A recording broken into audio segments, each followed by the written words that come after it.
energi yang telah kita dapatkan, khususnya ketika ada fenomena kesehatan. Yang kedua, tentang adanya transfer benda ataupun semacamnya, paket ke satu tempat. Ketika relaksasi ini sudah terjadi, kita akan bisa memindahkan satu benda ataupun satu hal dari satu tempat ke tempat yang lain. Yang ketiga, tentang panjang angan-angan, tidak boleh berangan-angan. Dan yang terakhir, tentang namanya rileks ini gimana? Monggo beliau berdua sepenuhnya kami aturkan.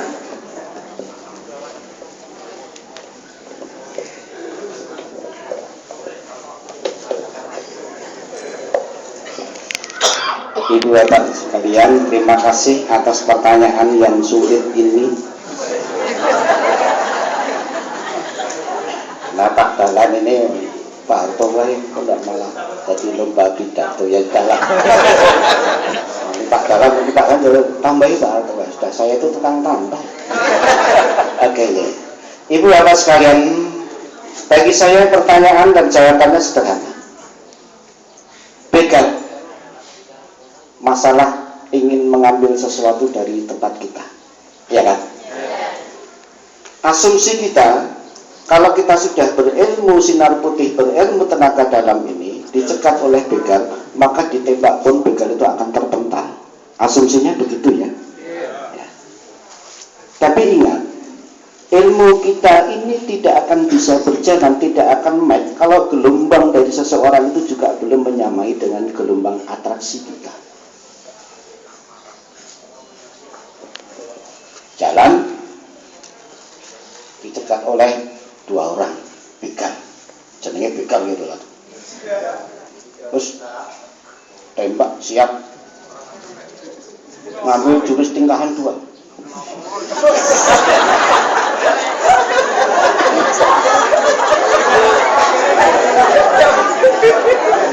Jurus 7, namanya peluru tangan. Orang ngomong jenenge peti takut itu kan ya, takut itu harus fokus pada pikirannya. 7, 6, saking wedine 10. Tidak akan bisa terpengaruh, malah kita kalah cepat dengan si begal. Kita baru tidak akan jurus 2 wis ketutup sikit. Cocok ya. Ibu Bapak sekalian, yang namanya bela diri itu tidak mesti dilayani. Yang pertama misalnya, kalau saya mau pulang kok jalan ini sepi, tidak ada rumah, tidak ada orang, atau dalam kondisi tengah sawah, ya dihindari tempat itu.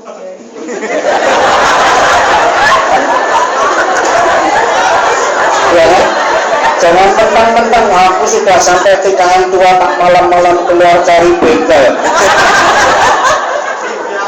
Ya mana akan ketemu wong begalnya aja belik. Ya kan? Dalam kondisi seperti itu jangan terjadi. Ini namanya bela diri yang pertama.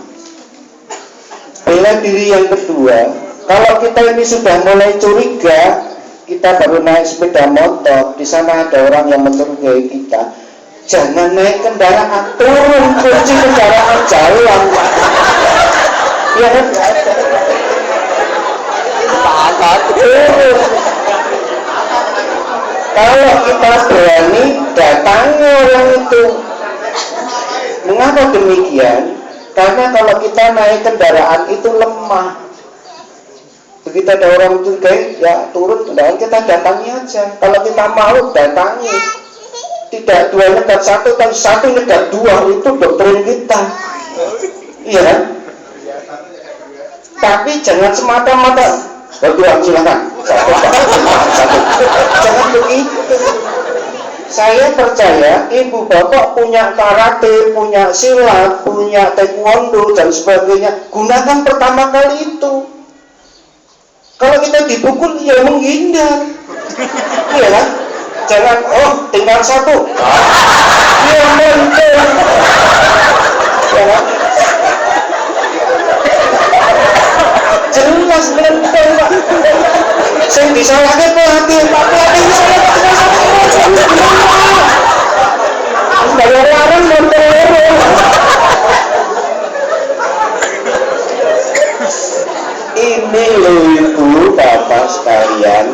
kontekstualnya nih di sini. Kalau nanti kita dipukul kok sudah menghindar, gunakan bela diri fisik yang kita punya, ya kita balas mukul, tes begitu. Kalau insya Allah dia kena pukulan sekali sudah merah, ya kan? Dia emosional mukul yang kedua, hindari lagi, pukul lagi, ya kan? Yang kedua biasanya sudah emosional tingkat tinggi, yang ketiga pukul lagi, iso.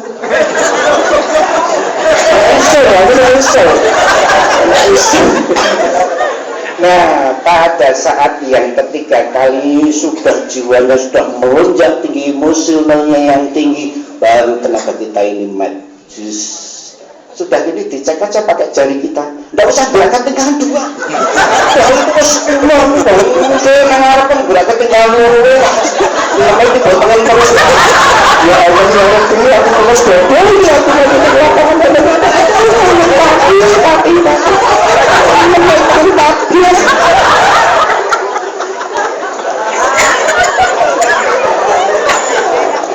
jangan kesini dulu buku yang kita tadi bahwa apa tadinya malah sing ya tadi normal sing menurut makin mental ya bapak-bapak ada malah terus ya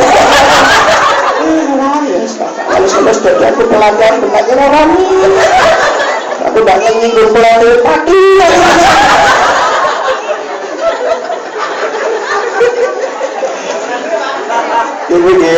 jadi begitu emosionalnya sudah tinggi, dicek dah diginikan kok sudah sempoyongan, dah berarti sudah baru kita tulak pinggang pukul itu.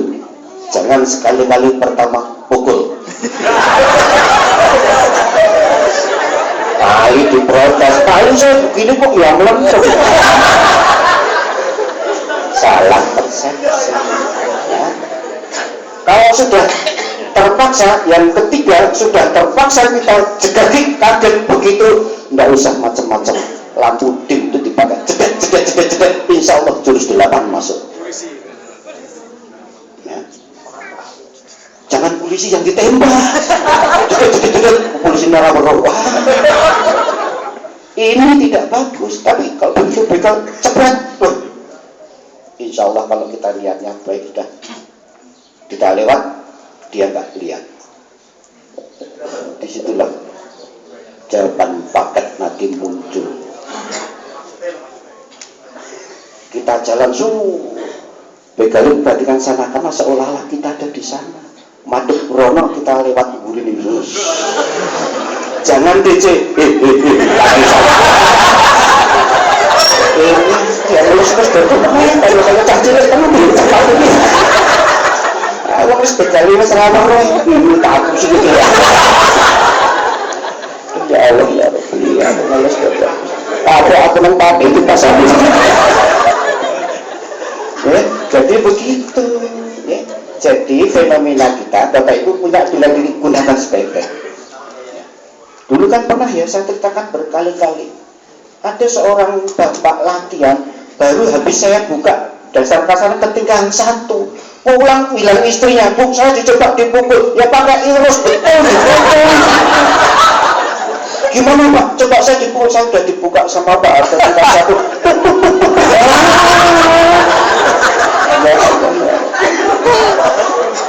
Ini terulang dengan begal ini tadi.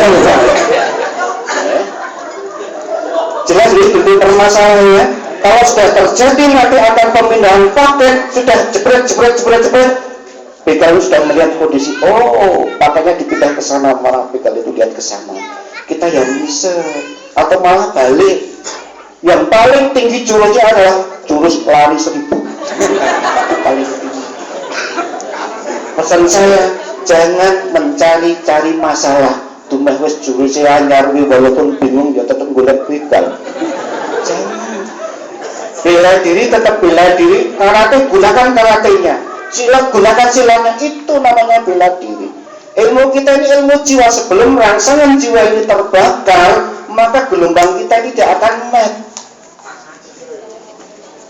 Jelas nih? Waktu lu ngomong, si tak jawab.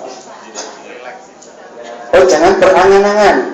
Ibu bapak sekalian, Ada pertanyaan, jangan berangan-angan itu maksudnya apa? Angan-angan itu bukan cita-cita. Kalau cita-cita itu dilandasi dengan kemampuan pribadi kita ini. Angan-angan, latihan sinar putih, saya latihan memorinya saya besok harus bisa ngilang. Hilang tenang ya, lapor ke polisi. Dia tidak mampu berbuat, tapi punya angan-angan. Nanti saya berlatih di sinar putih, memori saya besok saya bisa menghilang. Jadi orang lain tidak bisa lihat saya, tapi saya bisa mengambil orang itu. Ini memori. Contoh angan-angan. Termasuk ukuran materi. Saya berangan-angan, andaikan saya ini besok jadi ini. Tapi saya ini lulusan SD. Saya ingin jadi dokter, tapi saya ini lulusan SD. Tapi kalau cita-cita punya memorial, saya cita-cita punya cita-cita anak saya besok harus jadi dokter. Sekolahkan, usahakan. Saya ingin menjadi kaya, maka betul-betul usahanya tinggi, ya. Banting tulang, memeras keringat untuk mencari nafkah sesuai dengan kemampuan. Yang terakhir, relaksasi. Betul Pak, pengertian dasar relaksasi itu mengosongkan pikiran.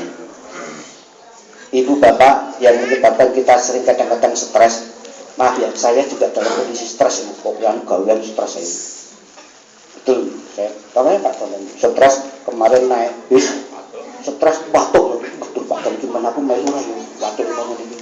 Dah ikut Pak Ato ya, udah saya naik bis. Pak Dalan saya tak tidur ya, batuk minggil itu dah. Ya. Saya tidur Pak Dalan, tetangganya gantian ya, batuk, jedut. Pak Ato, batuknya dipindah kok, semangat itu kayak nih orang yang ada. Batuknya dipindah ke Pak Bus. Sudon baru, lorong dulu aku sih bisa. Dalam konteks seperti itu, maka stres ini dimulai dengan banyak beban pikir. Ibu bapak latihan kita ingin mengambil jurus 1, pikiran fresh. Maka saya katakan begitu menggerakkan jurus sampai pola pikir jurusnya sudah refleks, sudah tidak mikir lagi ya kan. Begitu masuk, ambil lagi 1, masuk lagi, tidak berpikir tapi sudah bergerak sendiri, namanya refleks. Kondisi alam pikirnya kosong, maka disitulah dia berlatih dengan bermeditasi. Maka kesimpulan saya yang terakhir, latihan kita ini adalah meditasi bergerak. Ngaten nggih Bapak Ibu sekalian, saya kira tidak terlalu etis kalau saya memperpanjang lebar. Kurang lebihnya mohon maaf kalau saya tidak bisa memuaskan ibu-ibu dan bapak sekalian. Kemudian, assalamualaikum warahmatullahi wabarakatuh.